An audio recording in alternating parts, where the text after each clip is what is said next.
S மக்களே, best and worst performance முடிஞ்சது. அது முடிஞ்ச உடனே எஃப்ஜேக்கும் ரோராக்கும் ஒரு சின்ன வாக்குவாதம். அதான் ப்ரொமோ 3ல இருந்தது. ஸோ நம்ம எல்லாமே சேர்த்தே பார்த்துருவோம். சாரி, ப்ரொமோ 2ல இருந்தது. அதையும் சேர்த்து பார்த்துடலாம். அண்ட் ப்ரொமோ 3 வந்து ஒர்ஸ்ட் பெர்ஃபார்மன்ஸ் வந்து யார் அப்படிங்கிறது தான். ஸோ அப்படியே போயிடுவோம். பெஸ்ட் பெர்ஃபார்மன்ஸில் வந்து எல்லாரும் சேர்ந்து சூஸ் பண்ணது கனியையும் கம்ருதினையும். ஓகே தான். பட் விக்ரம், அரோரா எல்லாருமே கூட நல்லா தான் பெர்ஃபார்ம் பண்ணாங்க.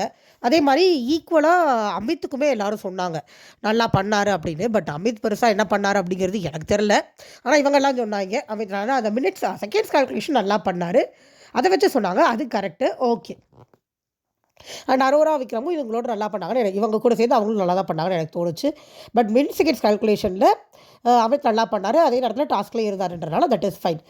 அண்ட் இவங்க திவ்யா இருக்காங்க இல்லையா, திவ்யா வந்து அமித்தை சொன்னாங்க, அமித்தை தான் சொன்னாங்கன்னு நினைக்கிறேன் பெஸ்ட் பெர்ஃபார்மன்ஸில். இவர் இதே அமித் தான் சொல்லிகிட்டு இருக்காரு திவ்யா மோசம் அப்படின்ற மாதிரி பேசிகிட்டு இருக்காரு.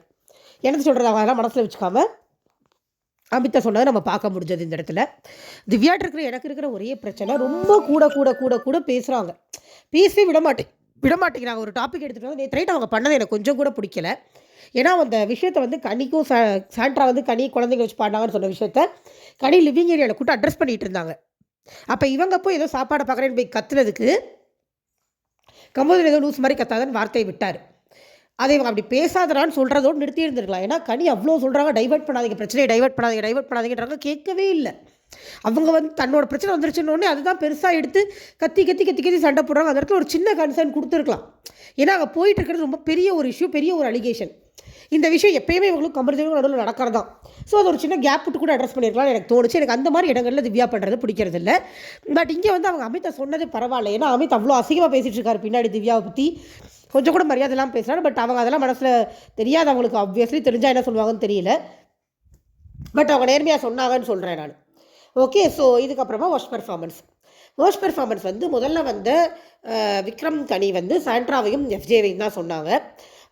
ஏன் அப்படின்னா பெஸ்ட் பெர்ஃபார்மன்ஸ் சூஸ் ஆனது கனி அண்ட் கம்ருதீன். ஓகே. ஸோ ஒர்ஸ்ட்டுக்கு வந்து சாண்ட்ராவை தான் சொன்னார் விக்ரம். ஏன்னா விக்ரமுக்கு ஆல்ரெடி காண்டு, அப்படி ஒரு அலிகேஷன் வச்சுருக்கக்கூடாது அப்படிங்கிறது கரெக்டு தான். ஏன்னா அப்படி ஒரு அலிகேஷன் வைக்கக்கூடாது.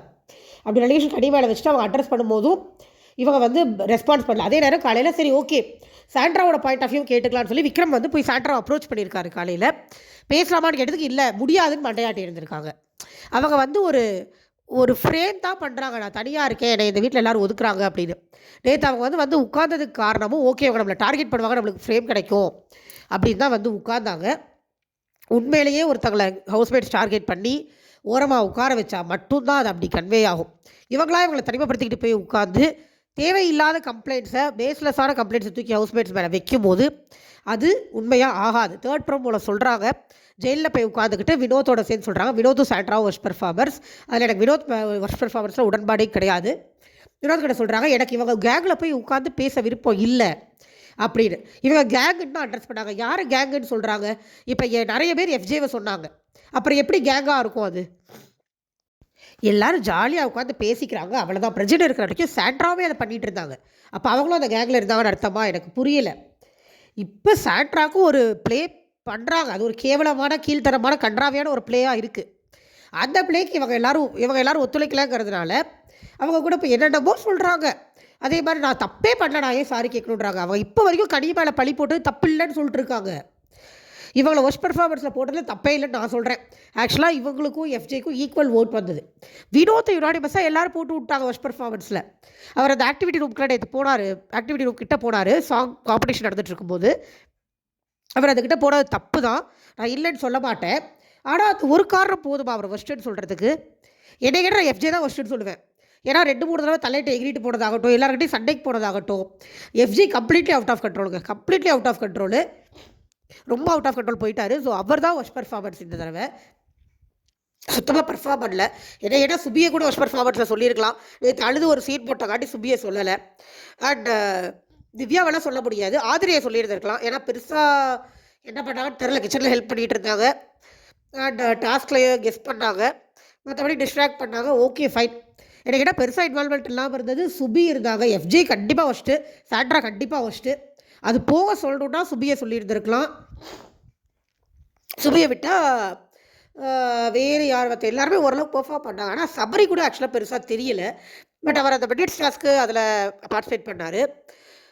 மத்தவங்க எல்லாருமே ஓரளவுக்கு பண்ணாங்க. அ எக்ஸ்ட்ரா ஒருத்தங்க சொல்லணும்னா நம்ம சுபி சொல்லியிருந்திருக்கலாம்.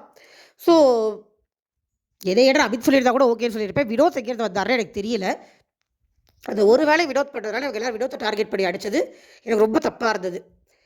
கடைசியில வினோத் வந்து சொல்ட்டாரு கேமரா கிட்ட. அடுத்த வாரம் கேப்டன்சி டாஸ்க்ல நான் பார்ட்டிசிபேட் பண்ணக்கூடாது. இவங்க எல்லாரும் சேர்ந்து இத பண்றாங்கன்னு நான் நினைக்கிறேன் அப்டின்னாரு. இவங்களுக்கெல்லாம் அந்த அளவுக்கு மூளை இருக்குமா அப்படிங்கிறது எனக்கு தெரியல. அப்படி யோசிக்கிற அளவுக்கு. அப்படி மூளை எடுத்து பண்ணியிருந்தா அது ஓகே தான். அது ஸ்ட்ராட்டஜி தான். ஏன்னா அவரு வந்தாருன்னா கண்டிப்பா தலையாயிட வாய்ப்பு இருக்குன்றனால அவர் ஆகக்கூடாதுன்னு நினைக்கிறது ஒண்ணும் தப்பு இல்ல.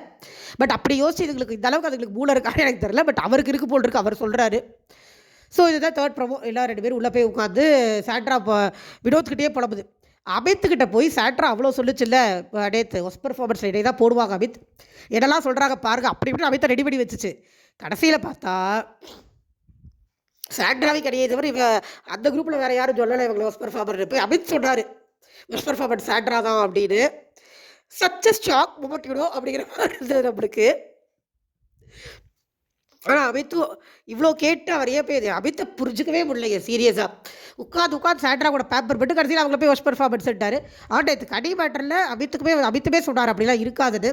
என்னடா நேற்று வினோத் அழகா அமித் எடுத்து சொன்னார். யோ நீ சொல்கிற வால்யூம் பத்தாது நீ ஸ்ட்ராங்காக சொல்ல மாட்டேங்கிற. அவங்கக்கிட்ட ஸ்ட்ராங்காக சொல்லணும்ல தப்புடா அப்படின்னு வினோத் அவ்வளோ அழகாக சொல்கிறாரு. அமித்துக்கு அது புரியல. அவர் ஒரு பிக் பாஸ் சீசனுக்கு பிக் பாஸாக இருந்திருக்காரு.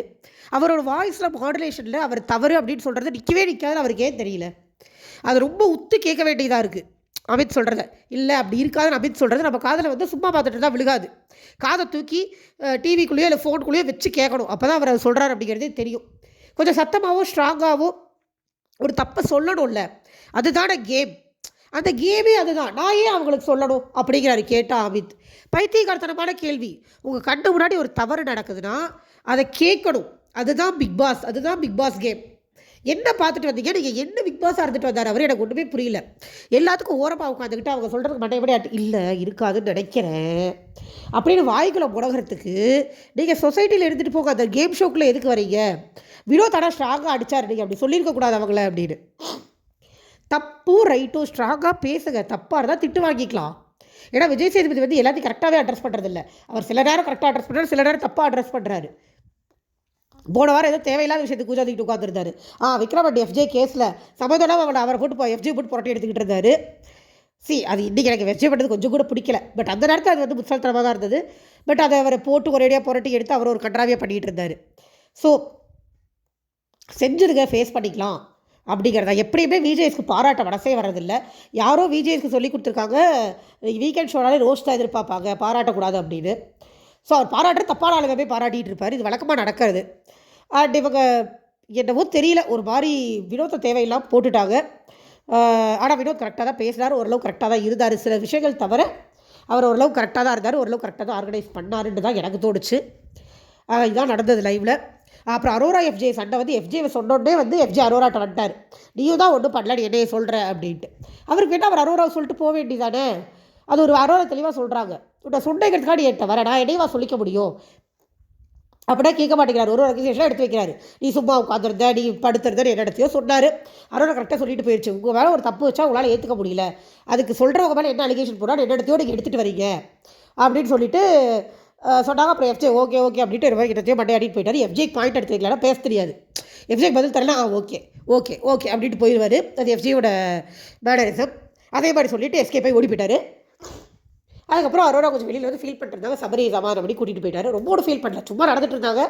சபரி வந்து ஏதோ ஒரு ஜோக் சொல்லி உள்ளே கூப்பிட்டு போயிட்டார். அண்ட் சாண்ட்ரா மேடம் எப்போ கூட போய் தனியாக ஓரமாக ஒதுக்கிட்டாங்கன்னு நினைக்கிறேன். இப்போ ஜெயிலுக்குள்ளே போயிருக்காங்க. ஜெயிலுக்குள்ளே என்ன பேசுகிறாங்க என்ன எதுங்கிறதுலாம் நம்ம பார்க்கலாம். தேங்க்யூ. சப்போர்ட் பண்ணுங்கள், கொஞ்சம் லைக் பண்ணி சப்ஸ்கிரைப் பண்ணி ஷேர் பண்ணி கமெண்ட் பண்ணி சப்போர்ட் பண்ணுங்கள். Thank you so much.